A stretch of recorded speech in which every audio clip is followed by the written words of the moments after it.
E hoje nós vamos conversar com a deputada federal Aline Sleutz, ela que é deputada e presidente da Comissão de Agricultura da Câmara Federal.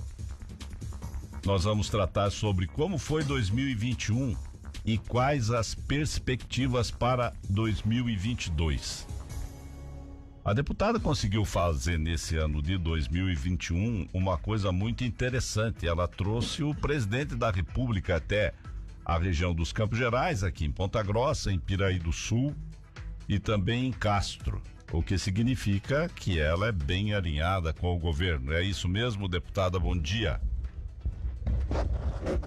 Bom dia, Márcio, bom dia, Nadine, bom dia a todos os nossos amigos, ouvintes de Ponta Grossa e região. É um prazer estar aqui e sim, sou bem alinhado ao governo federal, porque é um governo que não rouba, que não desvia, então a gente tem que apoiar, né? E com relação a como foi, qual é o balanço que você faz do seu mandato nesse ano de 2021? Bom, vamos fazer um balanço. Primeiro, você foi eleita presidente da Comissão da Agricultura. Esse ano, sim. Bom, do meu trabalho, né? O que eu posso, assim, resumir as conquistas e os trabalhos realizados esse ano?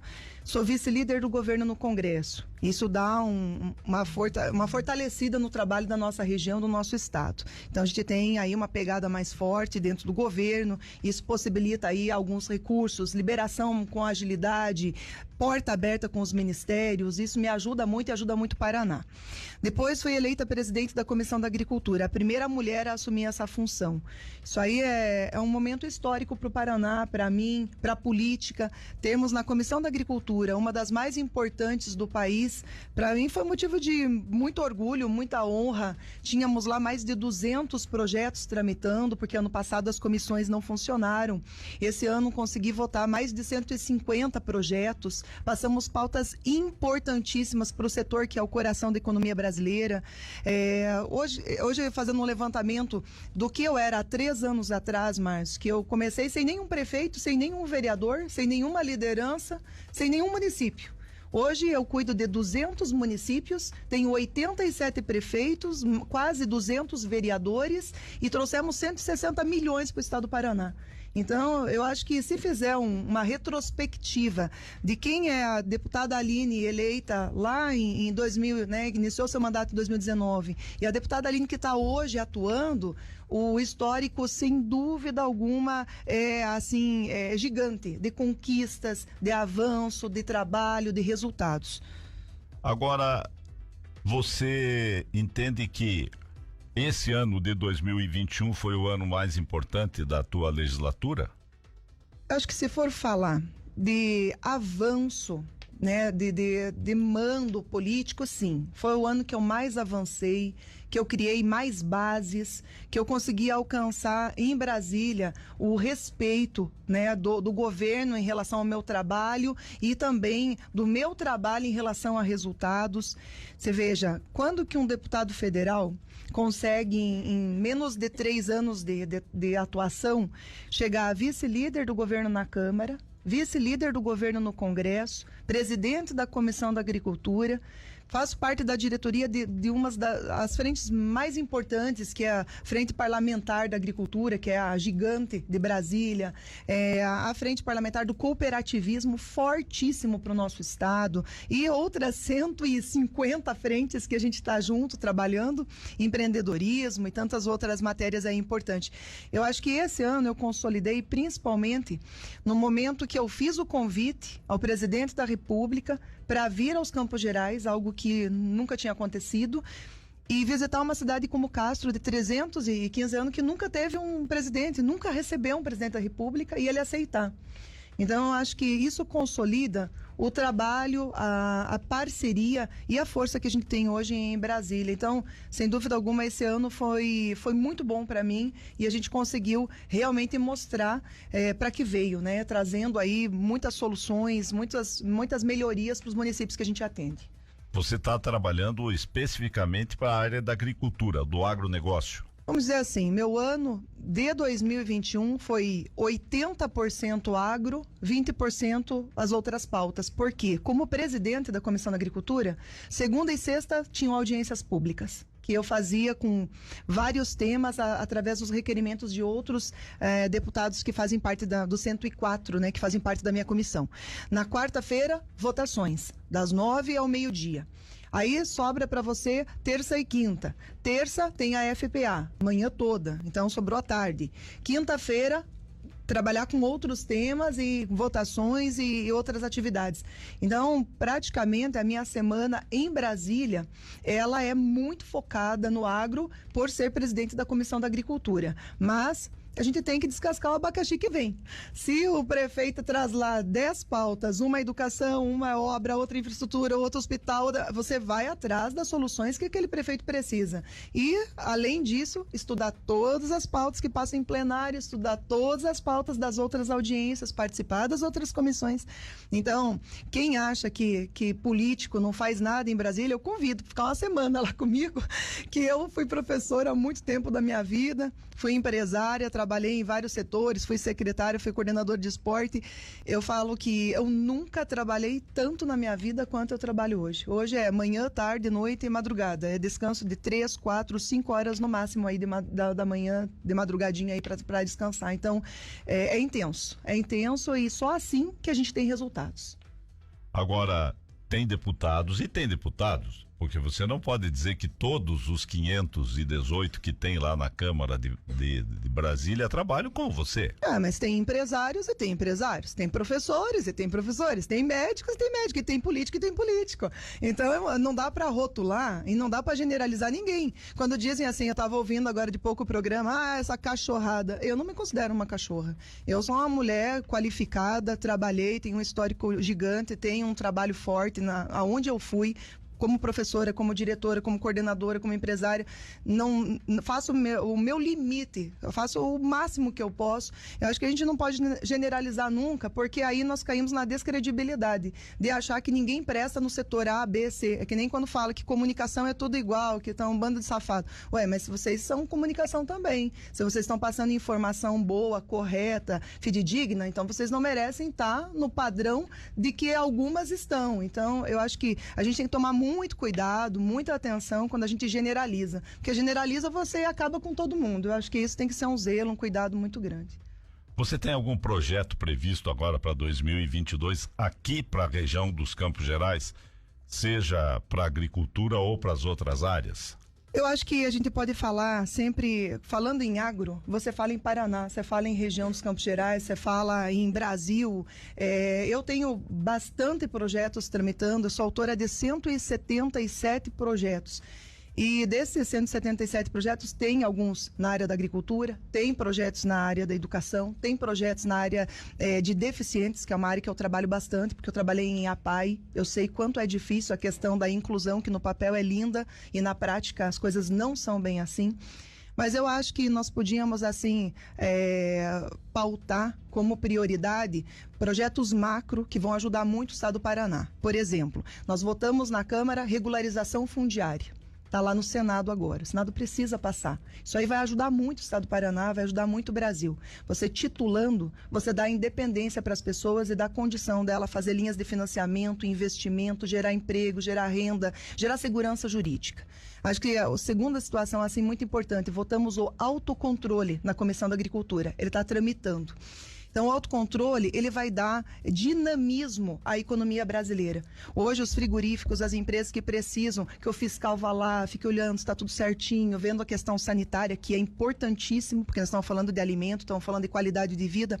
Então, o autocontrole vai dispor de que os frigoríficos, as empresas, eles possam fazer o seu controle, claro, com a verificação a nível nacional, verificando se todos os planos, as metas, tudo está sendo cumprido de forma adequada à qualidade de alimento para o nosso povo brasileiro, mas vai dinamizar muito, nós vamos conseguir abrir aí um terceiro turno de trabalho, nós vamos conseguir envolver muito mais pessoas, gerar mais emprego.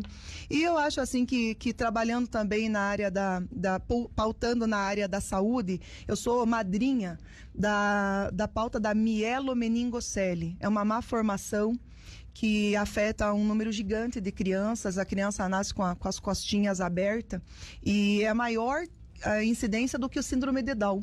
E eu sou autora de 2 projetos importantes para a Mielo. Um é sobre a utilização da eletroestimulação. É uma técnica para diminuir os efeitos posterior dessa doença, dessa malformação. E a outra é a utilização das células-tronco, que é algo que é usado no mundo e no Brasil ainda não é permitido. E não é só para as crianças com mielo, com outras doenças. E a gente está trabalhando em cima disso, nós avançamos muito esse ano. Tivemos a 3ª audiência pública nacional sobre esse tema, avançamos muito e eu acredito que ano que vem nós vamos concretizar. Vai ser um ano muito bom para esses temas. Vamos conseguir oficializar a questão da cirurgia intrauterina. Até o 3º mês a criança tem que fazer, né? A mãezinha tem que fazer essa cirurgia com a criancinha na barriga ainda. Nós vamos avançar muito nessa pauta e vamos avançar também nos tratamentos. Então eu acho que essas pautas são nacionais. Estou trabalhando para resolver o problema do Brasil em várias pautas, do agro, da educação, dos deficientes, da saúde, e que com certeza vai impactar também aqui no nosso estado do Paraná.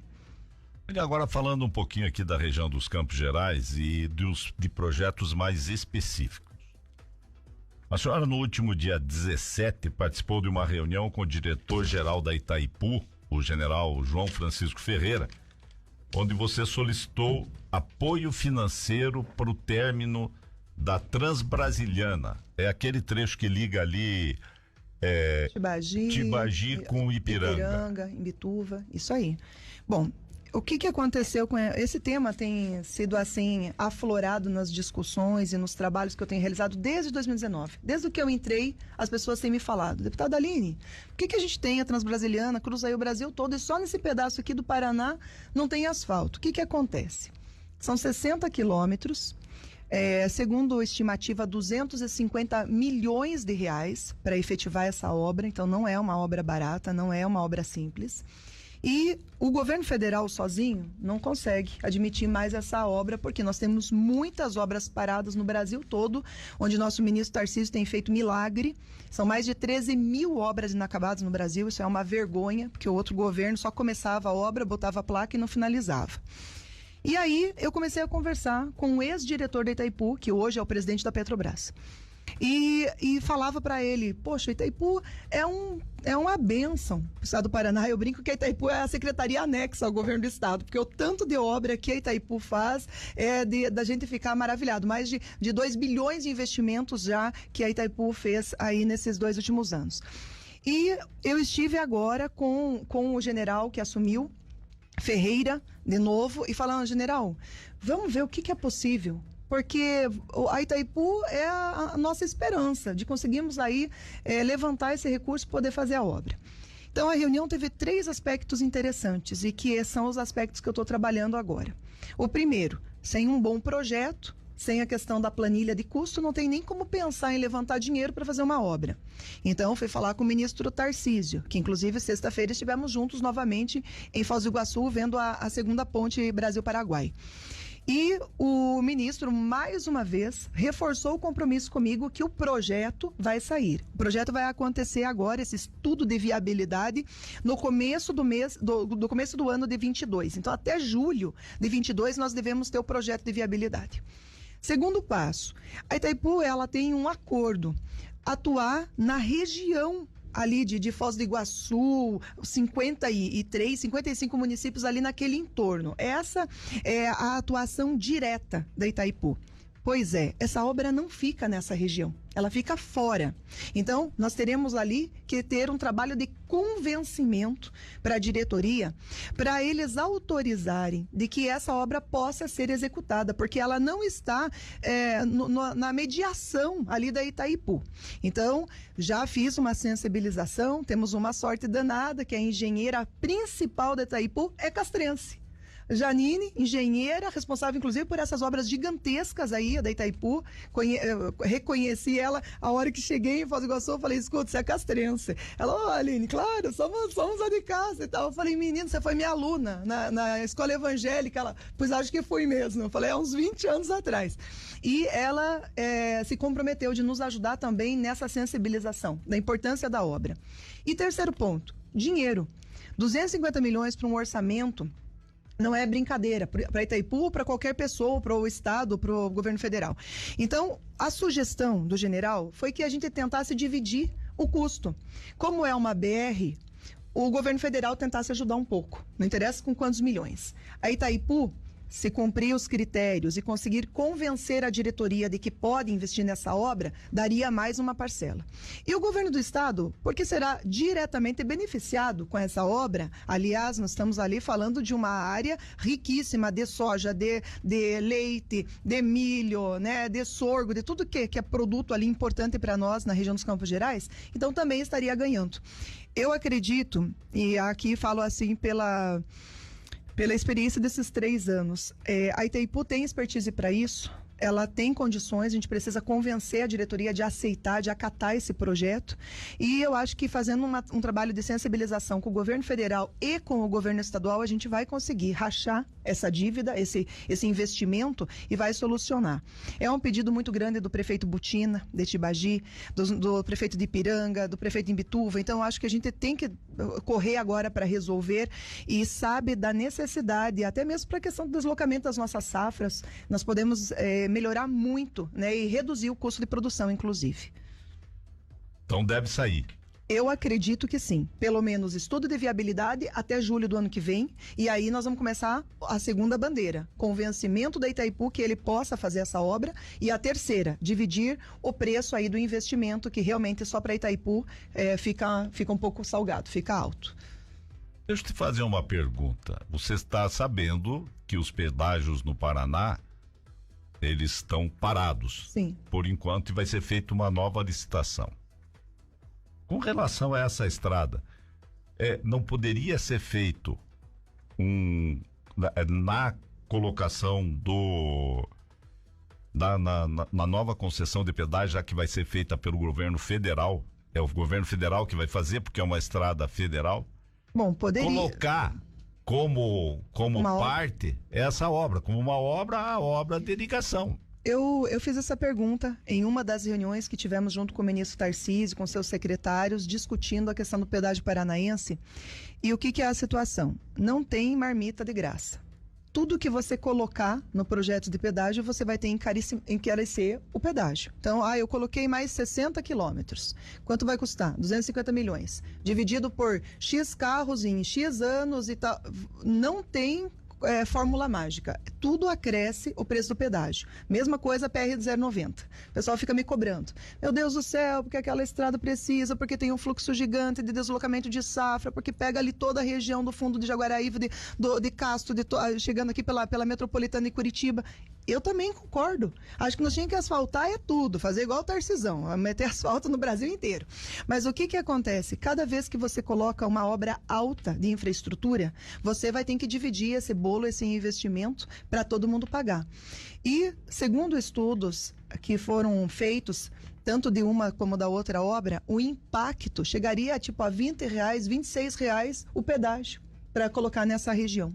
Então, fica ilógico. Você está aí brigando por causa de um pedágio de 9, de 10, de 11, 12 reais, que a gente acha que é caro. Não tem nem discussão em relação a isso. O pedágio é necessário, mas não nesse preço. E aí você coloca uma obra estruturante, alta, e você vai botar para o povo pagar. Então, é muito difícil. Eu acho que a gente... Aí, deputada, deixa eu te fazer uma pergunta. Não é o povo que paga, mesmo sendo o governo que entra com o dinheiro, porque está pagando através do imposto? Sim. Ou seja, no fundo, quem vai pagar é o povo mesmo. Sim, mas se o povo já está pagando o imposto, já está chegando lá na União, a União já está redividindo e reinvestindo. Ele, pelo menos, não está tirando todo dia que passa lá no pedágio uma praça de 5, de 10, de 15, até R$30, que teve lugares que chegaram. Então, tem essa preocupação. Além do mais, que não conseguiram fechar o modelo adequado para o Paraná por causa da questão do preço. Alguns brigavam pelo menor preço, outros brigavam pela melhor viabilidade. Então, quando você trabalha só com preço, você não pode exigir muita coisa. Por quê? Porque daí é o que vier. Vamos pagar o mínimo possível. Vamos. O que você consegue fazer com o mínimo possível? Às vezes é pouco. Então, o governo federal tentou trabalhar num modelo que a gente reduzisse até 40% do valor do nosso pedágio e que mesmo assim desse viabilidade. Para quem ganhasse a concessão, conseguisse cumprir as determinações, os projetos, os investimentos. Infelizmente, a gente não chegou no consenso. Espero que isso aconteça, né, até o ano que vem. Porque eu já vi centenas de vídeos na WhatsApp, nas redes, de acidentes graves, quando os carros estão lá, arrebentados no meio do asfalto, e daí? Cadê o guincho? Quem que tira? As vítimas, quem que atende? Começam os buracos daqui uns dias, porque o asfalto não aguenta. E aí, quem vai fazer o recap? Aí começam os problemas de sujeira na beira de estrada, falta de visibilidade, mais acidentes. Aí estragam carros no asfalto. Quem que cuida? Então, a gente tem que pensar que o custo do pedágio, ele é um custo operacional que às vezes vale a pena. Só a gente precisa achar esse equilíbrio. Todo mundo é a favor, as pessoas que eu converso, todo mundo é a favor de pagar o pedágio, mas seja um pedágio que caiba no bolso, que não interfira no dia a dia, na manutenção da vida da pessoa, dos custos diários. Então, a gente está trabalhando para tentar achar esse equilíbrio. Agora, deputada, você seria a favor do pedágio, mais um pedágio, não do tipo que era aqui no Paraná? Sim.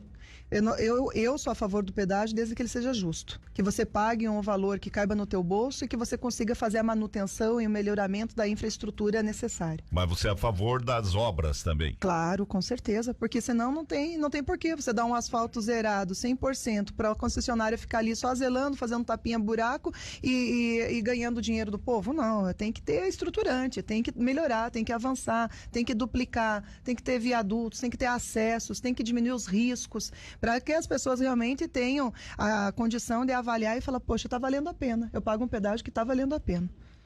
Vamos mudar um pouquinho de assunto, vamos perguntar a respeito que o Conselho Nacional de Política Energética decidiu no último mês manter o percentual obrigatório da mistura de biodiesel em 10% e para todo o ano de 2022.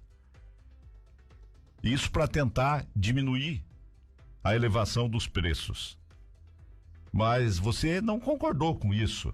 Por quê?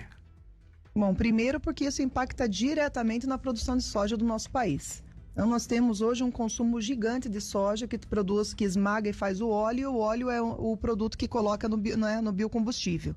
Então, o impacto para nós é gigante, porque agora tem excedente. Aí o que nós fazemos com o excedente? Tem que achar alguém para comprar, tem que transformar em óleo para a cozinha, tem que fazer outros produtos para não perder, porque a gente precisa da casca dessa soja para alimentar os nossos animais e fazer ração. Então é uma cadeia. Quando você tem um diagnóstico que era bem positivo, de aumentar de 10 para 13, depois para 15, e nós temos capacidade de ir até 20, 25, nós temos condições aí de alavancar o biocombustível de uma forma gigante, porque é um combustível mais limpo, é um combustível que ajuda o meio ambiente, é um combustível que é eficiente. Então, quando eles reduziram, conversei muito com o ministro Bento sobre isso. O ministro Bento é uma pessoa muito consciente, muito qualificada, ministro de Minas e Energia. O problema foi que na tentativa de reduzir o custo no bolso do cidadão, falaram, o que a gente vai fazer para reduzir? Dólar aumentou, o barril do petróleo está mais caro, o combustível aumentou, os caminhoneiros sofrendo, né, o cidadão sofrendo, precisamos reduzir o combustível, tira tudo que tem de imposto do governo federal e mesmo assim não reduz, não chegava no bolso. Porque a gente sabe que o impacto do combustível está aqui no governo do estado, nos governos do estado, não está no governo federal. Aí foi reduzido, né? O primeiro impacto já é na cadeia produtiva da soja. O produtor que já tem aquele contrato, que já tem aquele compromisso, que sabe que ele vai colher e ele já vai vender, a quantidade, as toneladas que ele tem já viabilizada, ele já começa a entrar em pânico. As indústrias começam a entrar em pânico. As cooperativas começam a entrar em pânico. E essa redução a 10% é ruim. É ruim para todo mundo, porque nós tivemos uma COP26 há um tempo atrás e muito foi se falado das alternativas para melhorar o ambiente, para melhorar o nosso ar, para melhorar a nossa qualidade de vida, para criar esse aspecto de sustentabilidade. E essa redução, ela vai de marcha ré. Então a gente estava crescendo, 10 para 12 para 13, estava indo para 15 e agora a gente reduziu para 10 de novo. Então eu fui contrário, participei de muitas reuniões na Frente Parlamentar da Agricultura, participei na frente também que trabalha com a questão do biocombustível, conversei muitas vezes com o ministro Bento, fizemos audiência pública, discutimos com o setor e a gente sabe que esse 10% gera 0,7, quer dizer, 7 centavos no litro, né, o impacto dessa utilização do óleo dentro. E o benefício que isso gera para o meio ambiente é incontável. Então, eu tenho cobrado e tenho conversado para a gente avançar, pelo menos para manter a proposta original, que era do 13 para o ano que vem para o 15, mantendo o 15, porque esses 10 pontos aí que caiu, né, de 10 para 15, ao que era para ser no ano que vem, isso aqui dá um impacto gigante na cadeia produtiva. Então, eu tenho trabalhado muito com esse tema, é algo necessário, a gente tem que restabelecer de novo essa harmonia, esse equilíbrio. Eu acredito que agora, graças a Deus, saindo desse momento de pandemia, o dólar vai reduzir, o impacto aí das importações também, dos produtos já ajuda bastante, a gente vai conseguir reduzir o custo do nosso combustível e a gente pode voltar a colocar mais biocombustível, né, mais óleo nesse combustível, porque a gente precisa realmente viabilizar. Agora, deixa eu fazer uma pergunta aqui bem...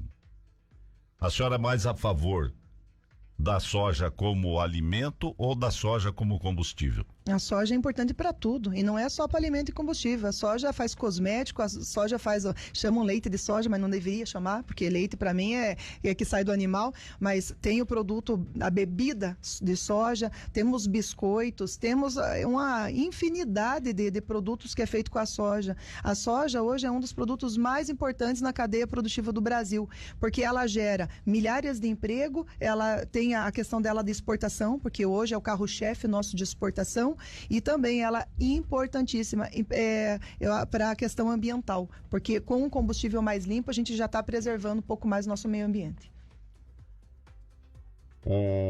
Está em tramitação um projeto de lei que busca regulamentar a produção de bioinsumos aqui no Brasil e também a produção de insumos biológicos para uso próprio.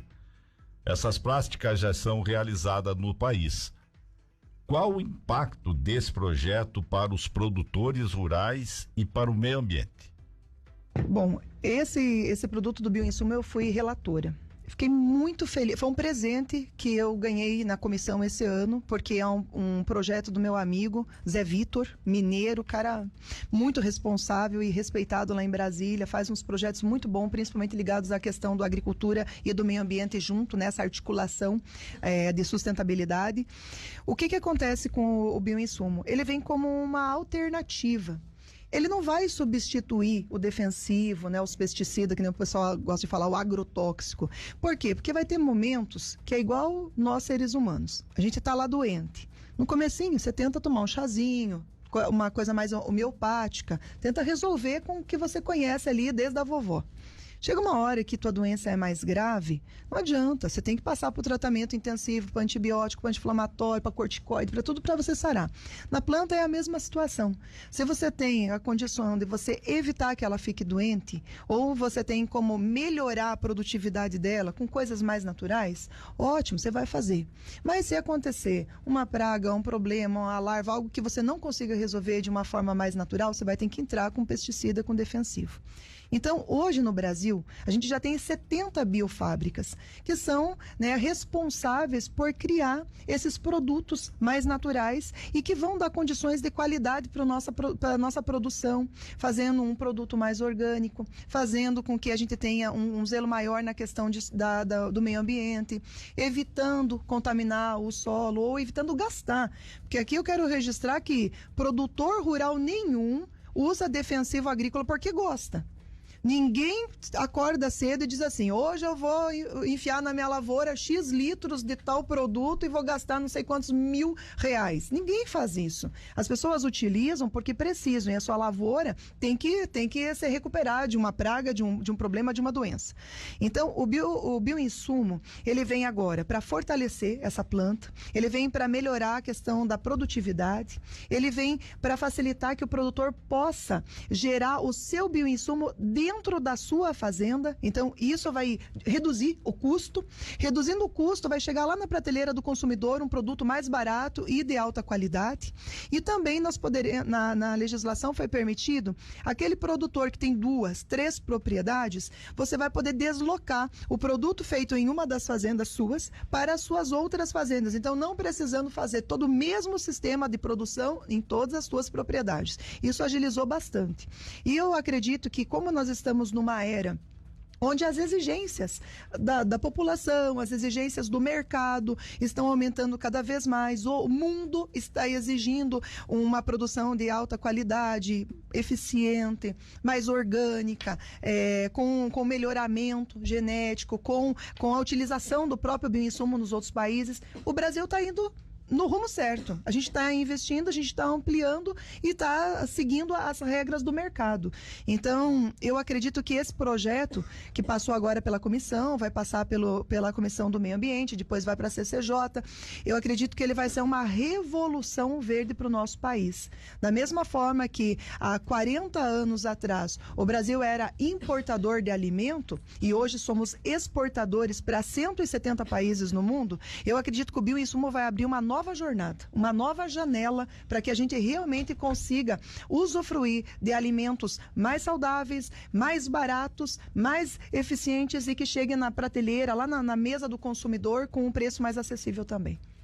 Agora, deputada, vamos passar um pouquinho para o mercado internacional, ainda no agro. O presidente chinês disse que vai reduzir a exportação de insumos a princípio para qualquer país, como defensivo, que é a base do defensivo, fertilizante, isso que vai ser usado na agricultura. Uhum. E o Brasil, ele ainda depende desse insumo. Aliás, não é só o Brasil, o mundo inteiro depende. Você não acha que o Brasil deveria começar a pensar em criar uma indústria aqui dentro que não ficasse tão dependente de outros países? Porque você pega a base, uma matéria-prima, manda para a China, que industrializa e devolve para nós, só que ela devolve ao preço que ela quer e quando ela quer e a quantidade que ela quer. E aí? O que acontece? Você tem toda a razão, a gente está hoje dependente. Por quê? Porque há 30 anos atrás nós tínhamos 80% de produção de fertilizante e importávamos 20%. Hoje a gente tem 20% e importa 80%. Porque com a carga tributária do Brasil passou a não ser interessante produzir muitas coisas aqui. O custo era mais alto produção Brasil do que importação. Com o passar do tempo, o Brasil passou de um bebê para um gigante na produção agrícola. Então, a gente passou a utilizar mais fertilizantes, mais defensivos, mais produtos, mais insumos. E hoje, infelizmente, e você tem toda a razão, nós somos dependentes, sim, da importação, não só da China, mas de outros países também. Agora, a gente está fazendo o plano revés, né? O Brasil está começando a fazer uma política pública de incentivo para que nós possamos começar a construir as nossas fábricas e investir novamente no país para nós termos os nossos fertilizantes, os nossos insumos, os nossos defensivos. Isso não muda de um dia para o outro. São investimentos altos. Nós temos que melhorar as políticas públicas, até mesmo na questão de impostos, né, de custo de produção no Brasil. E nós temos aberto também outros mercados, para a gente não ficar também só na mão da China. Tem que trabalhar com a Rússia, tem que trabalhar com o Irã, tem que trabalhar com outros países que também têm condições de nos oferecer os produtos que nós precisamos. Então, nós temos feito muitas reuniões em Brasília sobre isso. Há uma preocupação muito grande, porque não existe agricultura sem esse preparo adequado do solo, das plantas, não tem como. Nós precisamos reestruturar a cadeia, porque nós hoje somos dependentes da importação de muitos produtos e isso vai ser assim a conta-gota, vai ser devagar, mas nós precisamos começar. Então, ano que vem a gente já tem uma previsão, algumas empresas já iniciaram as suas montagens, a estruturação dentro do nosso país. Eu acredito que nós vamos levar aí 5, 10 anos para podermos produzir talvez nem tudo que a gente precisa, porque todo dia nós crescemos, Todo dia nós temos recorde de safra, toda vez nós temos aí a ampliação das nossas produções, graças a Deus, porque hoje nós somos responsáveis em alimentar 1 bilhão de pessoas no mundo. Nós somos os responsáveis pela segurança alimentar de muitos países, exportando hoje para 170 países. Então, esse aí é um projeto macro. Esse governo tem uma preocupação gigante. Temos uma ministra fantástica na agricultura que se chama Tereza Cristina, uma gigante conhecedora do assunto, é agricultora, é uma mulher da terra e que tem trabalhado arduamente para a abertura de novos mercados, para a gente não ficar na dependência apenas do mercado China, e deixar bem claro que a China não está fazendo isso por causa que um boicote para o Brasil, igual os oportunistas adoram falar e arrumar encrenca. Não é, eles estão preocupados com a questão ambiental, eles precisam reduzir a emissão de gases, eles precisam também pensar em limpar o país deles, então eles vão ter que deixar de fazer algumas coisas que tem uma contaminação maior. E a questão dos fertilizantes, dos insumos, cai nessa fatia. Então, eles precisam reduz a produção, arrebenta todo mundo que importava deles. Então, a gente precisa aprender que todos os países, nesse momento, estão pensando também no seu umbigo. Eles precisam avançar nas questões ambientais do seu país, vai acabar impactando os demais. O Brasil precisa começar a andar assim com as suas pernas, e eu acho que a gente precisa avançar nessas políticas públicas de incentivo e começar a fabricar os nossos produtos aqui também. Agora, deputada, não teria que se mexer no custo Brasil para que a produção interna ficasse competitiva, tanto para exportação, virar de importador para exportador, porque matéria-prima aqui tem, mas que o problema é fazer aqui. Isso aí entra direto na reforma tributária, né, Márcio? A gente estava mexendo nisso. Mas eu te falo, é um caos. Porque você mexe num pedacinho da cadeia, você impacta toda a restante. Você trata sobre a questão do agro, você impacta a questão da indústria. Então, a reforma andou bastante, conseguimos melhorar bastante as duas propostas, tanto a do Senado como a da Câmara, mas chegou ali há 2, 3 meses atrás, inviabilizou. Começaram a vir alguns projetos segmentando a reforma. Não, então vamos tratar agora só do imposto de renda. Agora vamos tratar só disso. E começou a fatiar tudo que nós estávamos fazendo num pacote macro. E aquilo inviabilizou a votação da reforma, porque a reforma ia ser extremamente impactante. Alguns com muito receio. O agro era um que tinha muito receio de nós impactarmos diretamente na cadeia e chegar lá no final, o agro pagar a conta. Era um dos segmentos que mais estava com dificuldades de avançar na proposta. Os outros setores até estavam um pouquinho mais fácil, que tinham entendido e visto que haveria um resultado positivo lá no final. Mas a verdade é que o custo de produção mesmo no Brasil, o custo vida no Brasil, ele é alto, o imposto nosso é alto. Você vai somando na cadeia tudo que você paga de imposto, chega lá no final, o teu produto na prateleira do mercado chega a 40%, a 50%, a 60% de impostos. Isso é muito alto e aí a gente acaba não sendo competitivo. Daí chega aí uma mercadoria da China, do Japão, dos Estados Unidos, de onde for, e feito lá, produzido, exportado, com todo o custo de deslocamento para chegar aqui nos nossos mercados e ainda chega mais barato. Então, realmente esse é um calo no sapato, não é um problema deste governo, é um problema de 20 anos atrás, que ninguém teve coragem de meter a mão nesse problema, e agora cabe ao nosso Congresso termos coragem. Ano que vem, mesmo um ano eleitoral, um ano difícil, eu acho que cabe a nós termos coragem de mexermos também nessa pauta que é tão significativa para o futuro do nosso país. Agora vamos falar de um assunto um pouco delicado. Você entende que este Congresso tem estatura para mexer? Porque o Congresso hoje, ou a Câmara dos Deputados e o Senado, ele é muito fisiológico. Ele pensa no seu umbigo, vida e fundo eleitoral, tá? Ele pensa no seu umbigo, ele não pensa no país. E eu concordo consigo quando você diz que precisa fazer uma reforma tributária que realmente seja uma reforma que alinhe com o mundo os impostos aqui no Brasil. Porque aqui, quando falam em reforma, falam em aumentar imposto. Então vamos aumentar o imposto. Tá, mas agora, também concordo que se começar a querer tratar Quando você não quer fazer alguma coisa, você separa numa porção de coisa que daí você não faz nenhuma. Quando você pode fazer uma só. Agora, ele tem, eu não vou chamar de moral, mas eu vou dizer de estatura. Esse Congresso, não estou falando especificamente de você. Estou falando do Congresso como um todo, da instituição. Ela tem essa estatura para fazer uma reforma? Eu acredito que tem. Fizemos a reforma da Previdência, que talvez era até mais odiada pelo Brasil do que a própria reforma dos tributos, com muita dificuldade, agradando meia dúzia, desagradando metade. A gente foi com coragem e mexemos numa pauta que fazia aí 15, 20 anos que os outros governos guardavam na gaveta.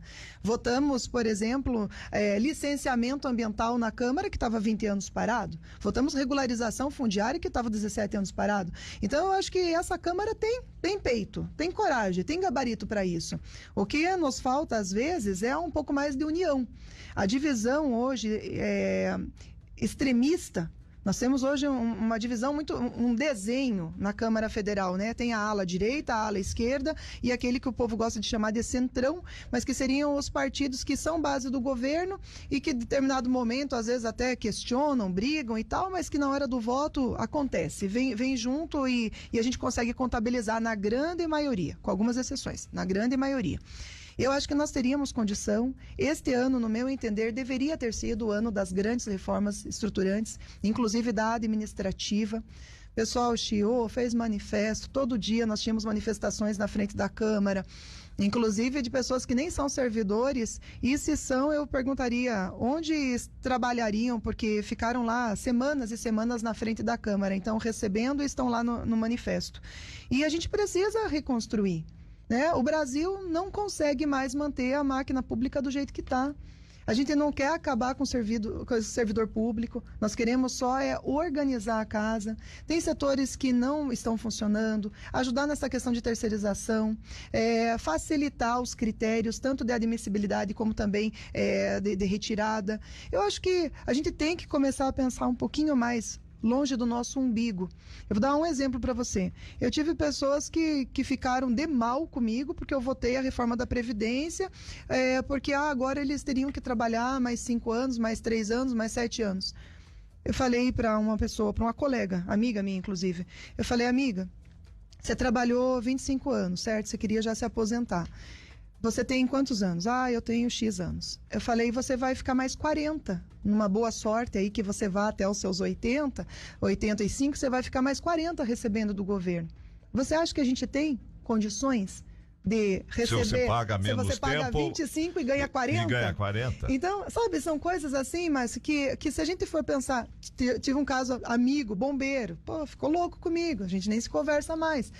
Mas eu não posso ir lá votar, pensar, poxa, mas o João vai ficar triste comigo, a Maria vai brigar comigo. Eu tenho que pensar no Brasil, porque se nós não tivéssemos feito a reforma da Previdência, hoje já não tinha salário para pagar. Então, os aposentados estariam sem salário hoje.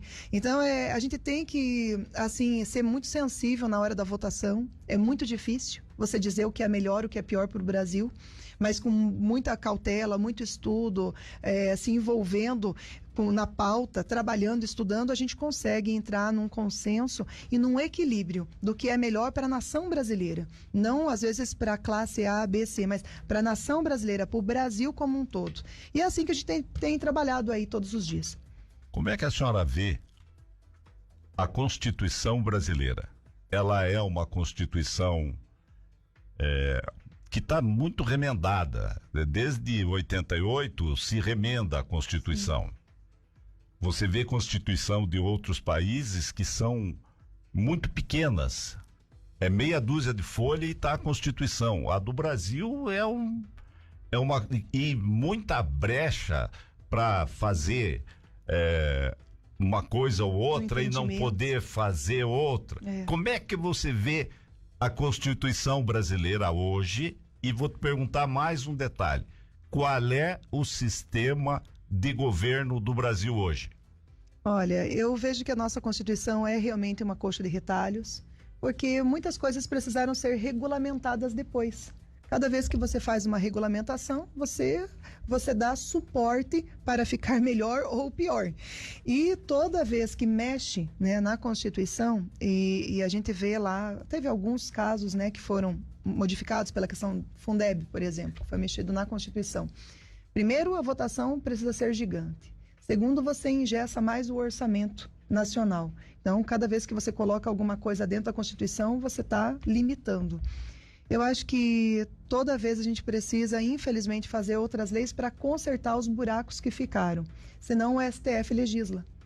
Cada vez que existe um conflito de entendimento na nossa legislação, chega no STF para ele dizer o que ele pensa, o que ele entende sobre aquilo. E às vezes o que ele entende, ele impacta diretamente na vida de milhares e milhares de brasileiros por falta de uma legislação. Vou te dar um exemplo. Tem lá o PL 490. Demarcação de terra indígena. Nós já temos um marco, é a Constituição, mas não tem uma legislação fidedigna que diz, o índio pode produzir, o índio pode extrair, o índio pode fazer isso, o índio pode fazer aquilo, onde que é realmente uma terra indígena e onde que não é. Pois é, tem lá o projeto tramitando. Há muito tempo, inclusive, está pronto, maduro para votar, mas é um projeto polêmico, vamos dizer assim. E aí tem uma decisão no STF, que havia sido tomada lá atrás, de acordo com uma situação em Santa Catarina, e tinha ficado um marco legal à Constituição. Agora está sendo julgado de novo. Se o STF derrubar esse entendimento, todas as áreas aonde estiver, campo, cidade, norte, sul, leste, oeste, que um indígena, uma família, uma aldeia disser, não, essa tua casa aqui antigamente era uma aldeia. Nós temos direito sobre ela e tal. Você vai ter uma insegurança jurídica, seja onde for. Hoje, os indígenas já têm 14% do território nacional. Com a derrubada desse marco, a gente pode chegar a 24%, 28%. Um risco gigante, inclusive, de impactar os 7,4% de terra produtiva do nosso país. Então, por que eu estou falando tudo isso? Para mostrar para a população que, às vezes, a gente reclama que tem muita lei, muita lei, muita lei. Mas também, se a gente não tiver, isso dá condições de entendimentos. E, às vezes, os entendimentos que acontecem no STF não são dos melhores. Ou são maleáveis. Para você, assim, para você, assado. E isso nos dá essa insegurança. Sobre a questão do nosso país, eu acredito no nosso presidencialismo, eu acredito que a gente precisa manter esse país democrático, optando, escolhendo os nossos governantes. Mas veja bem, o Brasil está assim, está assado. Antes a gente tenha o direito de escolha e que a gente possa realmente trabalhar para poder decidir a cada 4 anos, se é isso que nós queremos, ou se é isso que nós queremos que continue, ou que retorne, ou que mude, enfim, mas que nós tenhamos o direito de fazer. Eu vejo, às vezes, as pessoas falando sobre monarquia, sobre parlamentarismo, sobre presidencialismo, e, às vezes, ofendendo esse governo como fascista, genocida, racista. Eu digo para você, Márcio, eu nunca vi um governo tão democrático igual é o governo Bolsonaro. Eu convivo com o presidente Bolsonaro praticamente todas as semanas. Eu tomo café com ele, já almoçamos muitas vezes juntos, fiz N missões com ele aqui dentro do Brasil. E falo para você, se existe uma pessoa que ama esse país, que chora quando as coisas acontecem assim, que dói nele, na carne, que ele respeita essa nação, que ele ama a bandeira verde e amarela, que ele acorda todos os dias, antes de raiar o sol, antes de qualquer um de nós aqui, e já está pronto para a missão dele, que deixou a vida dele para cumprir a missão do Brasil, que está lá para hastear a bandeira toda manhã, coisa que diz que os outros governos, a gente nunca via a bandeirinha subia lá sozinha, nunca houve um presidente ali assistindo, o presidente Bolsonaro todas as manhãs. Eu falo para vocês assim, hoje nós não damos valor para o que nós temos, mas se nós olharmos aos nossos vizinhos, eu acho que nós abriríamos os nossos olhos, porque a situação deles é uma situação covarde, de gente fugindo a todo momento, como é o caso dos nossos irmãos venezuelanos, que nós recebemos aí todos os dias aos milhares, que desenterram lixo para comer, que não tem condição de vida nenhuma. Nós podíamos aí dar uma olhadinha para a Argentina, há um tempo atrás, uma mega potência econômica. Quanta gente ia fazer compra na Argentina e falava que lá era muito melhor do que o Brasil. Hoje aí, olha a situação que está. Estamos rodeados de governos esquerdistas em torno do Brasil todo. Eu acredito muito nesse Brasil, eu acredito muito neste governo. Eu ouso aqui dizer assim, você não está feliz? Então me fala aí um ministro que você trocaria e por quem? Não tem. O Brasil antigamente não sabia nem o nome dos seus ministros. Você perguntava quem é o ministro da Saúde, quem que é o ministro da Educação, quem que é o ministro da Agricultura. Não sabia, ninguém participava de política. Hoje querem saber até que comida que o ministro come lá e tal, de tanto que estão informados. Então, eu acho que a gente precisa dar um voto de apoio a esse governo. Nós tivemos um ano e meio difícil, um ano e meio de pandemia. Não foi culpa do presidente Bolsonaro. Isso aí acarretou uma dificuldade no mundo. E nós temos a obrigação moral de ajudar esse Brasil a passar essa pandemia e voltar a crescer, a desenvolver, a gerar emprego, renda, desenvolvimento, porque cabe a todos nós, não só a mim como política, a todos os cidadãos que querem que esse Brasil dê certo. Então, eu acredito muito que nós estamos no caminho certo e que nós vamos continuar nesse caminho certo. Para encerrar, como é que a senhora vê o fundão eleitoral? Bom, fundão, nós tivemos uma guerra, né? Uma guerra. Na votação da LDO, o grupo, né, bolsonarista, vou dizer assim, porque é assim que o pessoal chama a gente lá, lutou muito para que nós pudéssemos fazer um destaque e votar à parte a questão do fundão. Infelizmente, fomos vencidos, não conseguimos destacar, a LDO foi votada e aumentaram o fundão. Chegou lá no presidente, o presidente vetou e nós tivemos a oportunidade de votar exatamente o calo do sapato, que é o fundão. O que aconteceu? A maioria da Câmara... Mas o Centrão não votou a favor do fundão? Misturou bastante ali, né? A esquerda votou, um tanto do Centrão votou e até alguns de direita acabaram votando. Então, derrubaram o veto do presidente. Agora, chegou o orçamento. Então, primeiro nós tínhamos votado as leis das diretrizes orçamentárias, agora a gente votou o orçamento. Veio de novo a questão do aumento do orçamento, o relator colocou. Nós tentamos fazer o destaque, queríamos votar à parte, queríamos votar o orçamento e separadamente o destaque. Lá, a maioria vence. É assim que funciona na democracia, é pela maioria. Não conseguimos destacar. E aí, cabe a nós votarmos o orçamento. Qual foi a orientação do governo? Votem, porque não tem como ficar sem orçamento. Então, a Berlinda, eu, por exemplo, mais os meus colegas, mais o pessoal que já tinha derrubado o veto lá atrás, era claro que a gente não queria votar esse fundão. Somos contra. Nós acreditamos que esse recurso é o dobro do que já estava, que é desnecessário, que nós precisamos dar oportunidade para renovação. Se a gente coloca muito recurso nos deputados, senadores, governadores, tal, que já estão com mandato, é difícil haver renovação. Eu sou fruto de uma renovação. Eu entrei sem fundão. Eu participei de 7 eleições sem fundo partidário. Eu banquei minhas campanhas sempre, meu material. Eu nunca tive dinheirama, nunca tive patrocinador, nunca tive empresário, nunca tive ninguém para bancar minhas campanhas. Eu sei quanto é difícil chegar lá sem ninguém. Então, o que aconteceu agora? Infelizmente, não acataram a sugestão do PSL de fazer o destaque. Tivemos que votar o orçamento como um todo e o orçamento passou com o fundão maior. Dizer para você assim, esse dinheiro está sendo retirado da saúde ou da educação ou de outras áreas, não está. Inclusive aumentaram os valores na área da educação, de saúde e tudo mais. Mas, no meu entender, é um dinheiro que poderia estar sendo adaptado para outras finalidades, inclusive para estruturar o nosso país, para estruturar o nosso eleitoral, para colocar a impressão do voto auditável e para tantas outras necessidades aí da população. Mas, infelizmente, na Câmara e no Congresso, a maioria vence, a maioria manda e a maioria quis o fundão aumentado. Você entende que o Congresso, porque quando ele legisla em causa própria, que aí, se você está aumentando o fundo eleitoral, você está dando dinheiro para aqueles, como você mesmo disse, para aqueles que estão com o mandato. Você está dando dinheiro para esses aí. Ou na realidade, no fundo você está dando. Não. Você está dando dinheiro para os cabeças de partido que normalmente são aqueles que não aparecem.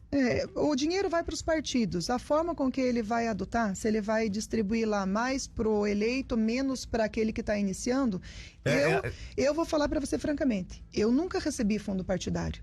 Não sei aonde a minha parte foi. Nem como candidata a vereadora, nem como candidata a prefeita, a vice-prefeita, a deputada estadual. Eu nunca tive esse benefício. Então, digo para você assim, não é igualitário. Se fosse igualitário, os novatos vão ter lá também 500 mil, 1 milhão, 2 milhões e vão ter a mesma condição de enfrentar uma campanha? Não vão. Isso aí, todo mundo que é ligado à política, que faz parte de um partido, tem essa noção, né? Mas isso não é uma oligarquia, deputada? Eu falei para você, eu sou contrária. Eu acho até que não precisava ter fundo partidário, que voltasse o financiamento de campanha, que se você quer ajudar a campanha, sendo empresário, sendo pessoa física, você vai ajudar. Teu irmão, teu parente, teu vizinho, teu tio, teu amigo vai ser candidato. Eu quero ajudar você, porque eu não tenho vontade, não tenho coragem de pôr minha cara para bater, mas eu quero te ajudar. Não, hoje a empresa não pode. Não pode patrocinar porque tem riscos, tem indícios. Pois é, mas aí ela não pode, daí tem que tirar o dinheiro público.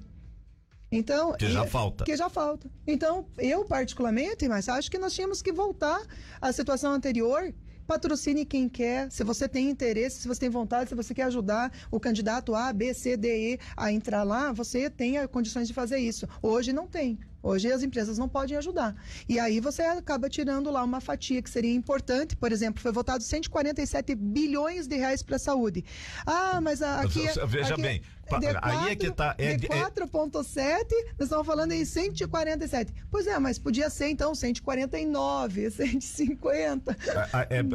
Veja bem, para você cuidar da saúde de 200 milhões de brasileiros, você usa 147 bilhões. Para você dar para 30 partidos, são 30 partidos. Sim. 30 partidos você vai usar 4,7 bilhões. Sim. É desproporcional. Claro que desculpe, mas é desproporcional. Claro que é. Concordo com você em gênero e número. Só que, infelizmente, enquanto estiver essa clientela lá, vai ser assim. E aí você me pergunta, mas de quem é a culpa? Então nós vamos ter que avaliar a próxima eleição. Você quer mas esses que são os donos de partido é que vão dizer em quem o povo tem que votar. Mas aí cabe ao povo a seleção, né? Não, mas você vai selecionar porque ele vai dizer assim, o dono do partido, eu sou dono de um partido, a Aline é dona do outro, certo? Aí eu vou chegar assim, não, eu vou pôr o João e o Pedro como meus candidatos porque são meus. Aí o povo vai ter que escolher ele não escolhe quem ele quer, ele escolhe quem eu ponho para votar. Mas tem que entender que um partido ele é composto por vários candidatos, porque a gente precisa de legenda, a gente tem coeficiente. Então você tem, além do João e do Pedro que vão ganhar o fundo, você vai ter lá mais 20, 30, 40, 50. Mas aí eu pego o dinheiro do fundo e coloco para quem eu quero que eleja. Sim, mas o eleitor não precisa votar nesse cara que tem o fundo. Porque a prestação de conta está lá aberta, você vai saber, inclusive, quanto que foi gasto, você vai saber quanto que está sendo investido. Então, no meu entender, o que a gente precisa fazer? É essa conscientização que se a gente quer um perfil diferente, é igual fazer bolo de chocolate, toda a vida você põe os mesmos ingredientes e você queira que saia um bolo de cenoura do forno. Não vai sair. Sempre vai sair bolo de chocolate.